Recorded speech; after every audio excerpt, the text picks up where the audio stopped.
Hello, I'm George, he's Roy. Hello. I know we look like we're twins because we wear dark shirts, t-shirts underneath our shirts. That's because we like to do that. We're fashion dudes. It's not because of what we're doing is dark. What we do isn't dark.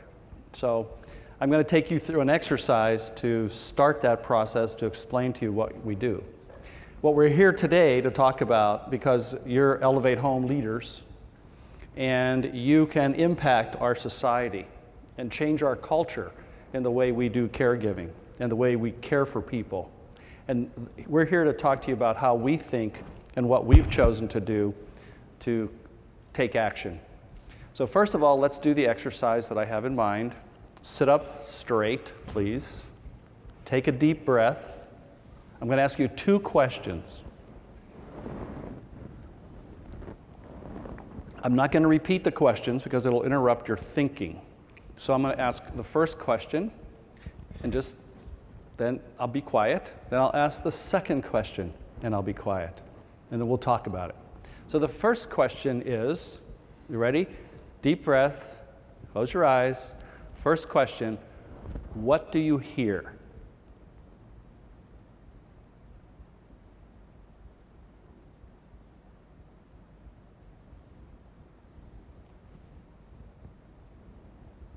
Now the second question. Take a deep breath. You have 1 minute left in your life. What do you want to hear?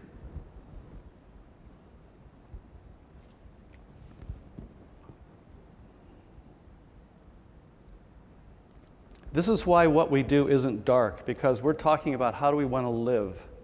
You all now just said, you started your medical directive. How do I want to live at the end of my life? What do I want to hear in my last minute? If you bring that further back to 2 minutes and you have 2 senses and one of them is smell, what do you want to smell? So what we do at Zen Hospice Project is we teach people, we train people, and we execute on living fully until a person dies. Thousands of people have died at our place. We started, Zen is the tradition that we come from. It's focused on being present, on non-judgment, on self-awareness, and on compassion.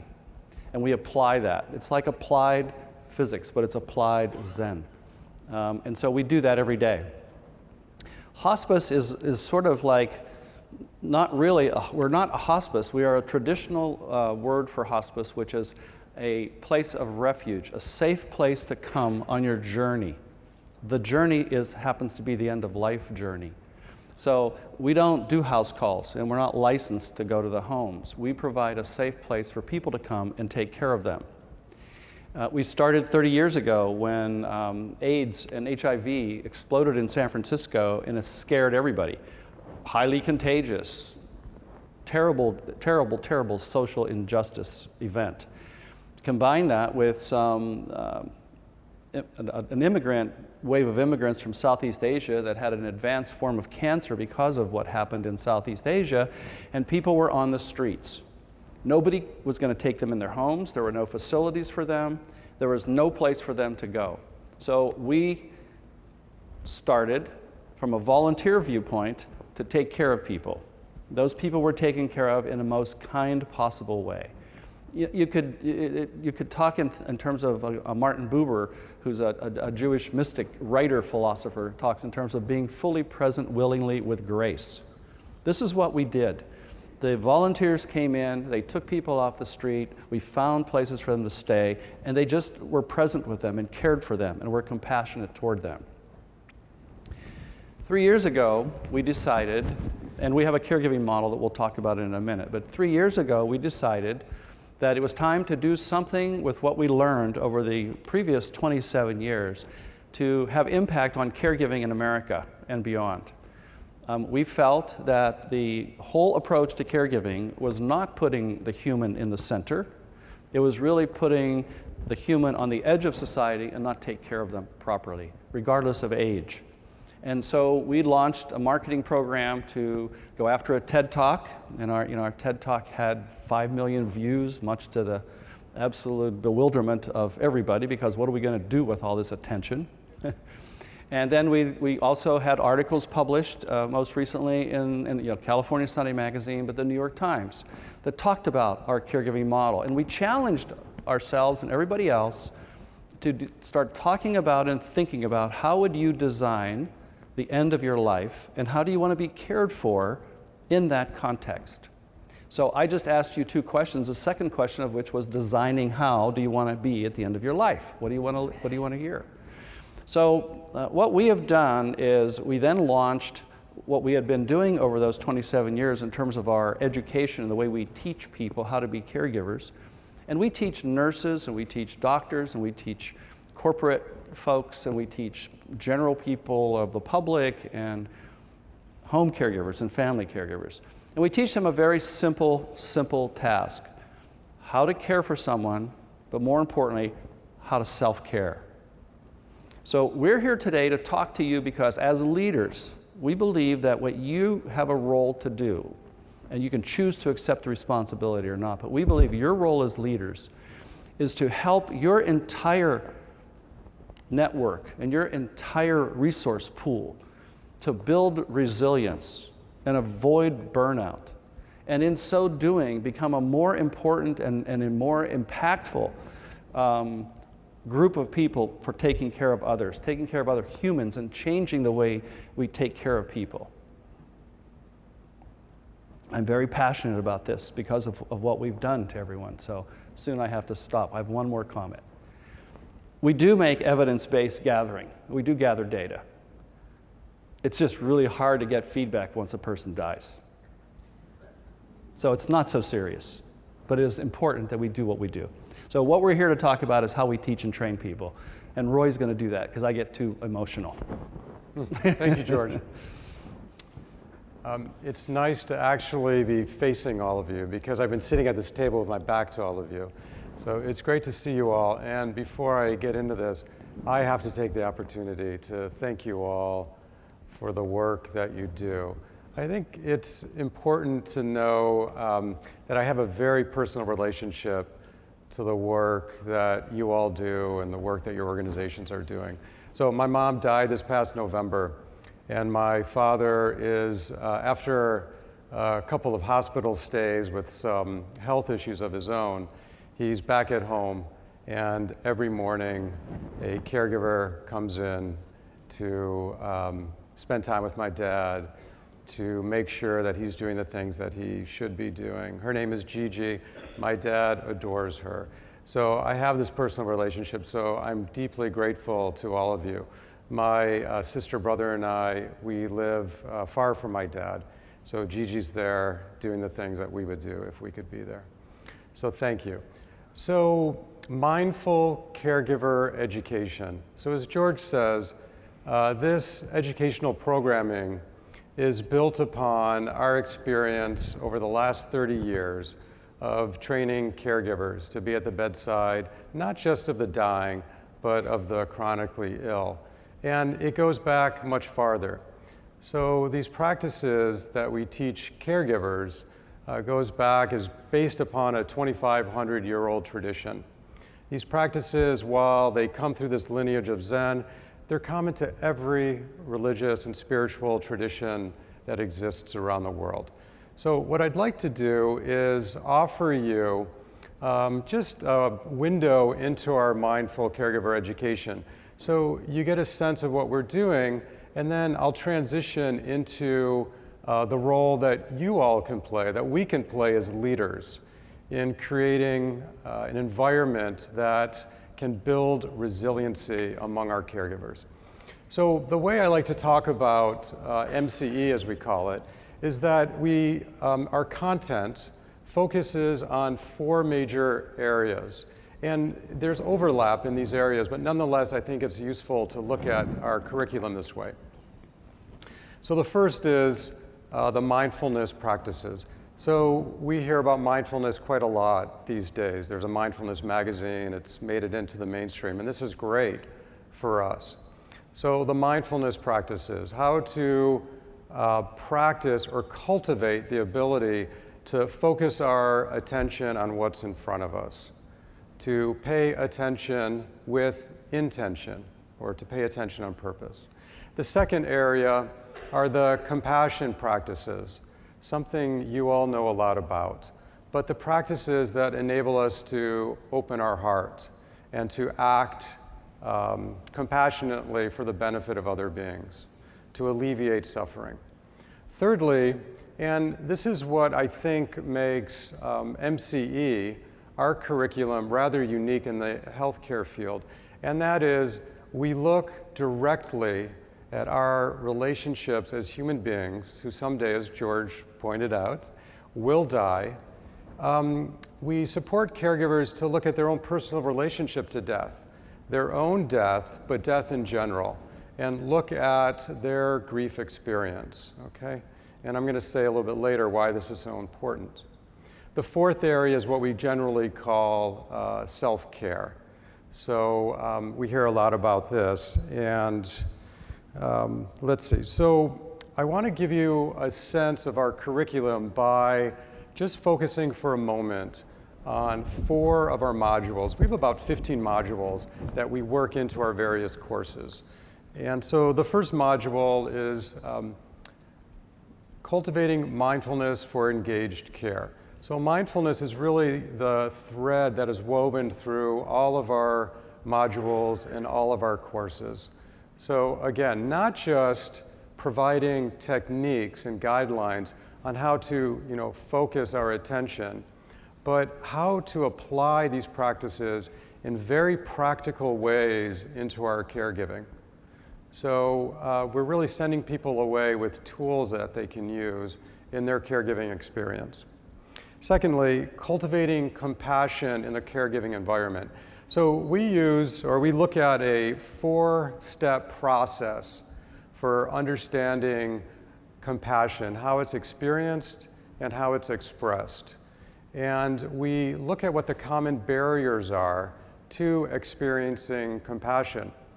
So we engage participants in our courses in a process where they can reflect upon certain situations where compassion was blocked or where compassion was experienced, and to understand what that feels like and what the benefit was. Also, one of our modules is loss and its influence on our caregiving. So we're engaging participants in an experience where in the categories of people, roles, activities, objects of meaning, and body function and image, we have them describe their own personal self-concept, and then we take them through a process where these things are taken away. The same way these things are lost when we're dealing with chronic illness or death. So this is for them to understand what it will be like for them and to pay attention to the emotions that come up. But it's also so that they can better understand what their patients or clients are dealing with, living with chronic illness or facing death. Finally, the 4th module I'd like to share with you is the counsel practice. So building resilience through sharing, okay? So we work with counsel practice quite a lot at Zen Hospice Project. And this is the ancient practice of coming together, sitting together in circle, looking into another's eyes, and sharing our story, and having our story witnessed in a non-judgmental, open-hearted way. And so it's been really lovely for me as a facilitator of some of our courses, this module in particular, to witness caregivers when they're really able to share their story of caregiving, the nature of their connection to the patients, the way they suffer in their experience, and to see them walk away from this particular module somehow lighter in their experience. Caregivers are not getting enough of this opportunity. Okay, so I want to transition a little bit into the role that you all can play. So first of all, we talk about mindfulness when we talk about building resilience, because we find that there's this relationship between mindfulness, resilience, and a sense of well-being, okay? So I'm going to cite a couple studies here, and I didn't put together a PowerPoint, but I'm happy to share any of my references or notes.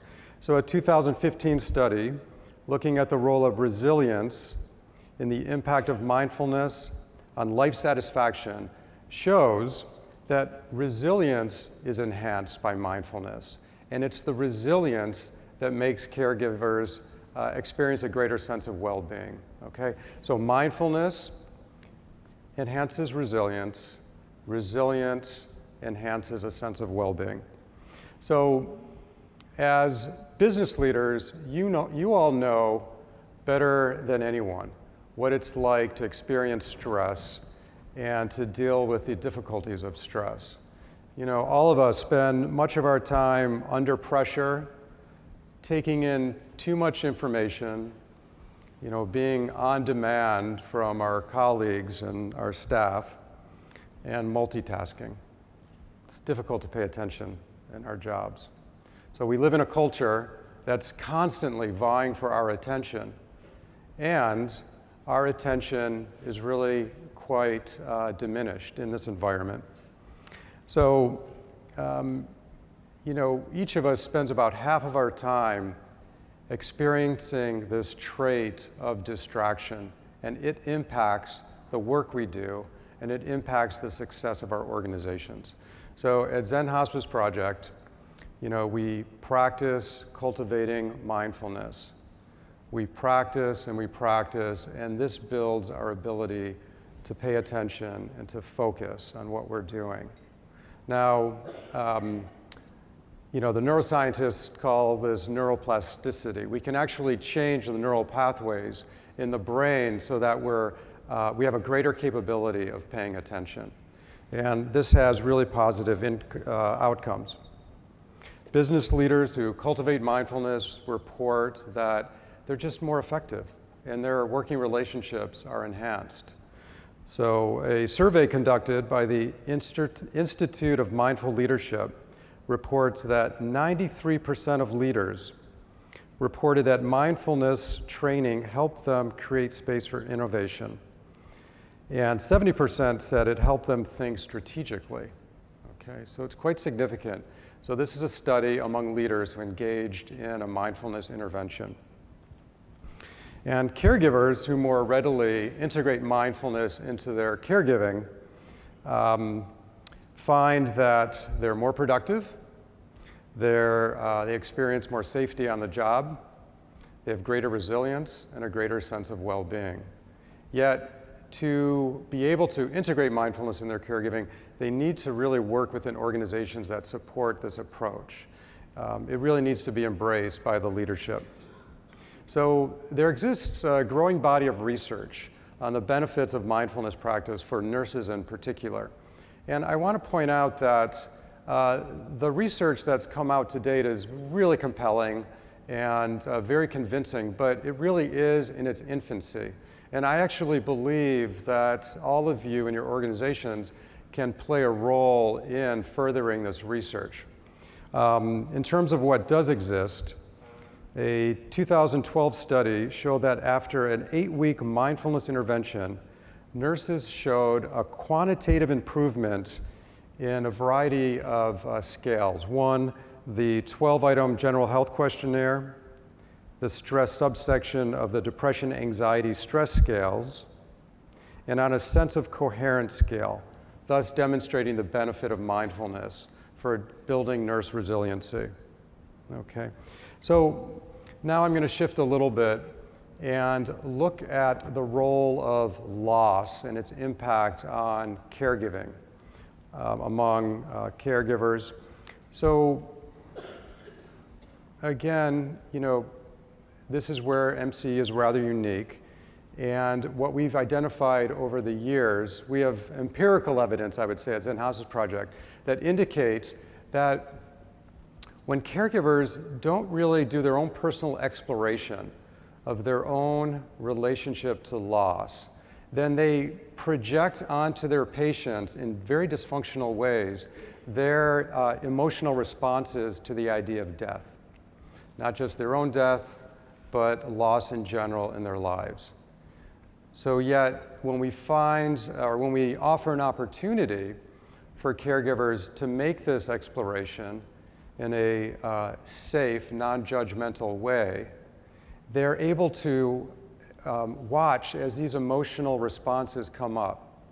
And those emotional responses, they don't necessarily go away, but they interfere less in the caregiving that's being provided.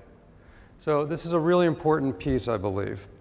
And again, as leaders, we need to create corporate cultures that support this kind of exploration. So I'm just curious, I love asking this question, by a show of hands, how many people have completed their own advanced medical directives? Okay, so wow, most of you, that's wonderful. So what I love about working with advanced medical directives is that it really does open up this conversation, this personal exploration, and it has to include our family and friends, right? So I applaud you for those of you who have completed your own advanced medical directives, and for those of you who have not gotten around to it yet, my question is, what are you waiting for? Okay. So let's see, I want to offer 2 quotes from business leaders who have developed a practice of elevating their, what I call death awareness or death intelligence. So the first is from a executive vice president for HarperCollins Publishers. And she writes, "Being with death provides a perspective that keeps stress minimized. I can see the larger arc of life, and I'm less inclined to sweat the small stuff. I also readily cultivate compassion for my colleagues, knowing that we are in this mortality thing together." Okay?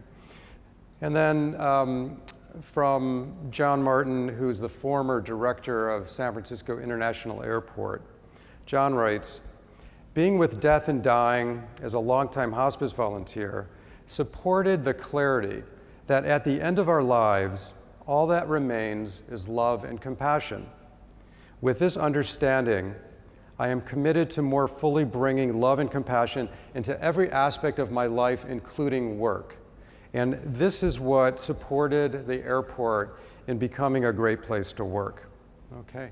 So not only does heightening our death awareness, our death intelligence, allow us to improve our relationships with coworkers and better support them, but it addresses a particular problem of grief in the workplace. Grief impacts everything. And studies show that as leaders in corporations and organizations, we're really not doing a very good job of supporting people to experience grief and to support their colleagues in the experience of grief.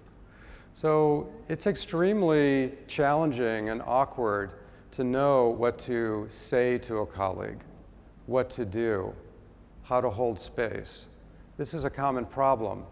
And I would say that we simply can't transfer the burden of creating a space to hold grief to the hours outside of work.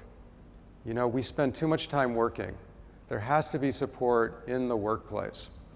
So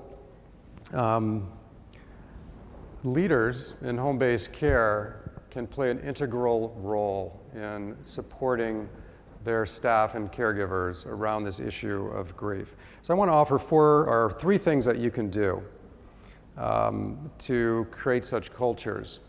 One is allow yourself time to recognize and acknowledge the losses that you've experienced in your life and identify the grief that's gone unprocessed in your own life. Allow yourself to really sink into that inquiry and see what emotions come up for you around these questions. And we do this over and over again. Secondly, consider what will be lost when your death comes. And allow yourself to experience a little bit of the grief that comes with such acknowledgement. Begin to understand what your particular emotional response is to your own personal losses that you will experience in your life when your death comes. Third, plan for your own death, as George encouraged you. So engage your family and your friends in this conversation. Open it up. You be the one that makes this a safe conversation for people to have.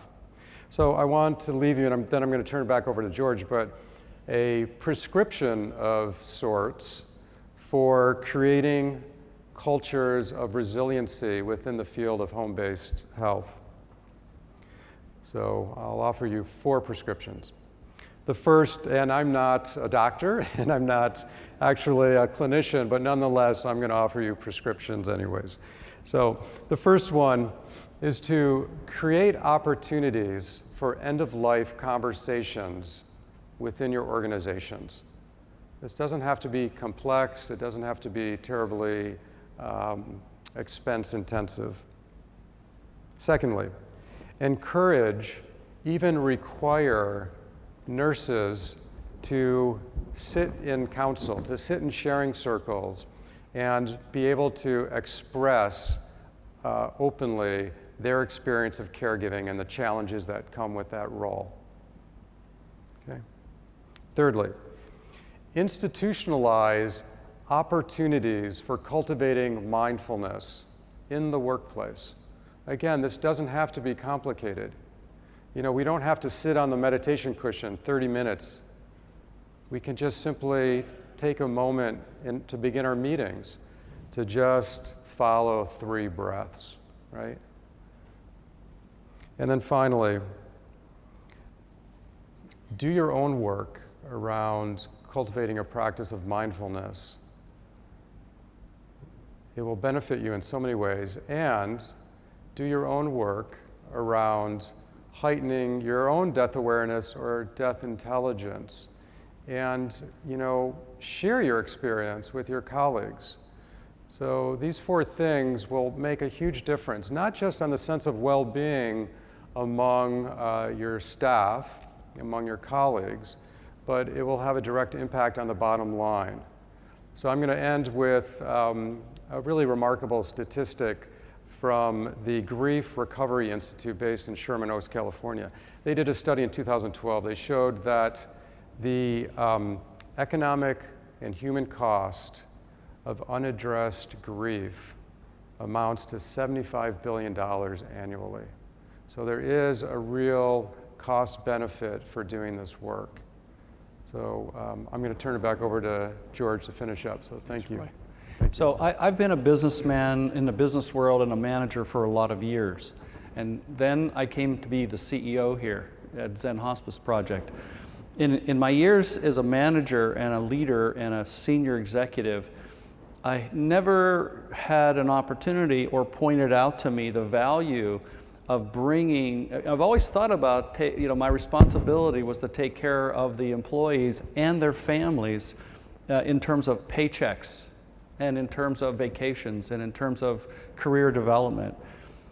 When I got here, it became clear, because you have conversations about real matters at end of life, that it became something that is profoundly changed the way I look at my responsibilities as a leader in terms of taking the view toward the employees that I'm responsible for and their well-being. And that well-being goes beyond just making sure they're motivated and that they're disciplined and that they're metriced. It really does go to how their emotional state is. And there's a significant number of, in corporations, it's approaching 20% of productivity loss for people that are doing caregiving on their vacation days, on their sick days, and whatever. This problem is not going to go away. Our society is aging. Our culture has got to recover and turn back into taking care of each other. So I ask you, and we ask you as leaders, and I thank Tracy and Danielle and Eileen for bringing us here to make this ask. I ask you as leaders to take on this responsibility, and we're going to try to scale and teach people how to be caregivers I'd like you to take on a scale how to practice what we're doing with all of your folks. Thank you very much.